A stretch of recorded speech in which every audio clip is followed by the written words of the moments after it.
What is going on, guys? I just really quick wanted to show you guys something that happened during the U.S. Peak Antifreeze race that I was spotting for at Alan Bowes in the 21 car. We qualified in the back of the race.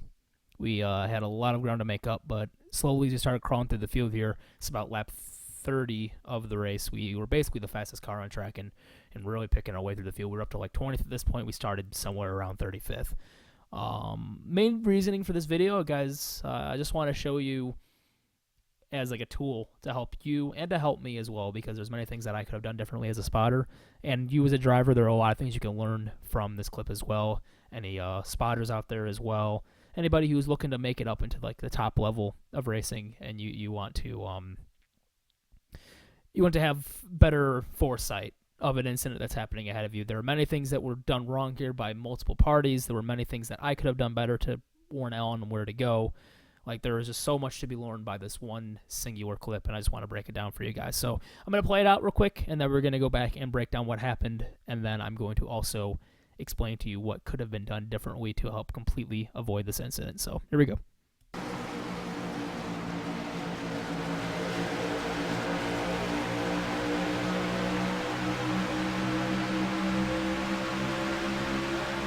Watch King, get high. Get high. Check hard. Oh, fuck. Stay bottom. Clear. Thanks, Come Taylor. on. We're Thanks. destroyed. So yeah, that basically destroyed our car. We were not able to continue the race. We had a lot of radiator damage, 5 minutes of aero damage. I mean, it was bad. That car was not going anywhere anytime soon with no caution coming out. That essentially ruined our race. So I'm working on getting this watermark removed, guys, but I just wanted to use this little tool for illustration because I think it might help out a little bit for clarity's sake. So here we go. I'm going to break down what happens here. This is lap 35, around there, of a run. So the tires and the cars are incredibly worn out. Track temperature is starting to come up, so the track surface is getting quite slippery. Green flag pit stops are starting to start here, or beginning rather, excuse me. And right away we have one taker here. You can see this car up ahead taking a left-hand turn really hard towards the pit lane, and that is going to leave Kevin King right here. He's the bottom car. I'm going to hit an X on him right there. He's the bottom car in line, all right? And on older tires, pinching in on the bottom like that, it's really difficult to keep the back end under control, and he is going to make a beeline for underneath the apron because he was, in fact, getting loose. So I'm going to show you right here.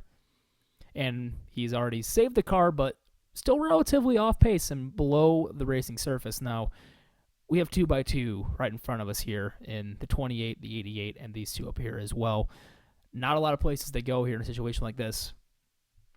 And as it goes on, King is going to drive the car back up onto the racing surface. However, this could very well have been because the tires are, again, all worn out, as indicated by how slippery you see the car is here. He's still sliding, essentially, at this point. Now he's really far off the pace, parking it in front of a bunch of cars that are already 2x2, making it a very difficult situation. So this car right here is going to get on the brakes and go high to avoid. Josh Berry here in the 88 is going to not check up, not move up the track at all. He has all this room up here to get higher, knowing there's a car on his inside. And Casey overreacting just a little bit because you don't know. Well, it's okay for him because he needs to be defensive in the situation, not knowing where Kevin's King car is going to go here. I mean, it could very well just go back below the yellow with a white line like it looks like he was doing here. He could drift up the racetrack again. You just don't know these things because the car is out of control. He's many miles an hour off the pace, and we don't know about the mental state of what the driver is looking at, where his thought process is, where the spotter is. All you can do is react based on what you are seeing in front of you at this current time. So that's going to cause the 28 to come up and right there hit the left rear of the 88, getting his front end and back end completely out of shape on the older tires, and he'll start sliding down the racetrack. Alan Bowe is the guy I'm spotting here in the 21. I'm telling him to get high because I'm thinking that just maybe the 28 is going to hit the 29. They're both going to go spinning back down to the inside, but unfortunately that was not the case. So all I can really do at this point on, as the wreck continues to unfold, the 28 bounces off the 29, and this is going to spring the front end of the 28 back towards the outside wall, also sending Kevin King's car towards the outside wall, as well as you see the left rear is digging into his right rear, causing the back end to become unstable, pushing it back that way and sending him up the racetrack. They're going to come into the outside wall. At this point, Alan is just a sitting duck. 74 does not use any foresight whatsoever and runs into the back of us after we were probably slow enough to not get involved in that incident, but it was still really hard to tell because it all happened within the matter of a couple of seconds, and that essentially just destroyed 4 cars out on the field. Now, it's crazy when you think about it, because I'm going to go through and just play it again here, just how fast this all unfolds here from this point on. King is sideways, that car checks, goes high. Casey overreacts a little bit, but doesn't. Again, it's fair to him. We go high to try to avoid it, and then we get run over in the 74. There is a lot of things that could have been done to help alleviate the situation for multiple drivers here in this incident. Notice how King is on the bottom here?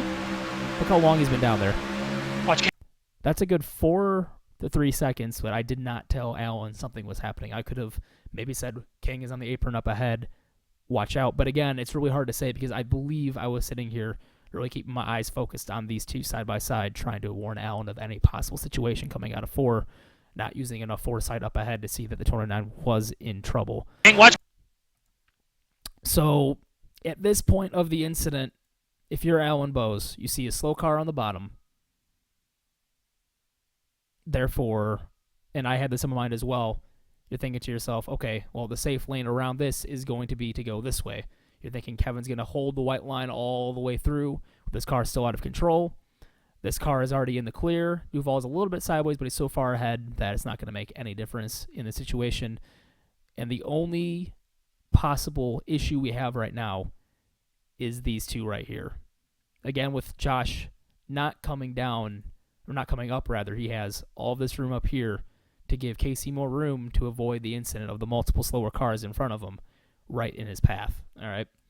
So in this situation, Josh could have gone a little bit higher to try to alleviate some of the pressure off of Casey. King's still on the white line here.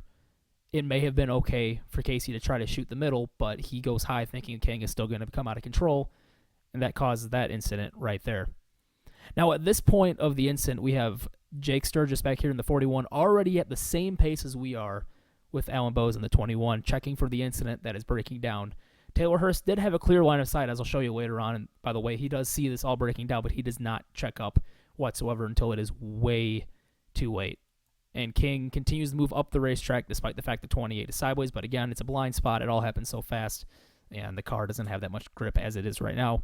So it's really hard to say what King should have or could have done in the situation. I'm not going to really put anything on him here in that certain situation. And then as you see here, the 74 just runs clean into the back of us as we're already committed to going high. It's too late to make a duck down low. The cars don't turn that fast, and it's just flat out basically impossible to get it done. And we are just victims of the circumstances we were put in. And we get run over by the 74 and then run into the back of the 28 as a consequence. He pushes us into that incident up ahead, and we're in it really hard. Again, I'm going to move forward a little bit. I'm going to try to find... Okay, here you go. So here's the line of sight of Taylor Hurst in the 74. You could see it all breaking down up ahead. I'm going to see if I don't actually just go regular. Okay, here we go. So regular speed. You can see the incident. Oop. Fast forward again. Come on. Ian, what are you doing? Like, right here in this situation, King had a very clear line of sight of the incident going on ahead of him. But... I mean, I'm like, okay, fine, because I was like... See if I can hear the motor. I think it was Patrick Crabtree was... Wasn't the... Rattler save it in. Nope. For parties. Nope. He just... Like, oh, did he? I'm about to Here put is my anything car. out here. Bose needs... Hey, Bose, we're gonna get him next week. Yeah, he stabs right back on the gas, and he, is still flying into the incident. A spotter for him would have helped give him more information on what's going on ahead, and that could have also been avoided him running into the back of the 21, and then the 21 getting plowed into that incident up ahead. So, any advice I might have for you guys here in a situation like this ever again, always use foresight, look ahead. Don't ever, take for granted what's going to happen up ahead, and always try to give yourself an extra 1 to 2 seconds to react to things and not have to react to it the instant it is happening. That's honestly the best bit of advice I can give to you as a driver, as a spotter. Always look farther ahead and don't get too focused on what's going on around you. Always do like maybe 4 seconds of looking around you, 3 seconds of looking ahead, 4 seconds around. Just keep alternating, keep glancing. Do what you have to do to make sure that you are in the clear for situations like these.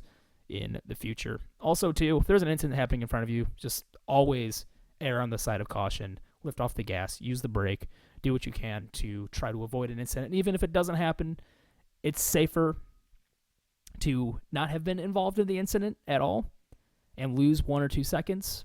No, let me reword that. If there wasn't an accident, it's always okay to lose a second or two, knowing that there was a potential wreck that was about to happen ahead of you. You don't need to be a man and just not lift at all and take the 50-50 if there's going to be an incident or not. Always play safely, especially earlier on in the race. And then 3, whenever there is an incident going on around you, you can't just focus on the cars that are going around in your general vicinity that aren't wrecking, or that are wrecking, excuse me. You can't just be focused on that one guy up ahead. You also need to be thinking about those around you and what you can do to possibly avoid extra contact. Now, for Barry, it worked out for him because he didn't get burned by it, but he could have very well been hit in the left rear by a reacting Casey Tucker, and that could have caused himself to go around as well. But luckily, he got out of the woods pretty scot-free there. Another thing I also want to show you here, as far as like general crash physics go of iRacing, and this is why I say the incident was very much a 50-50.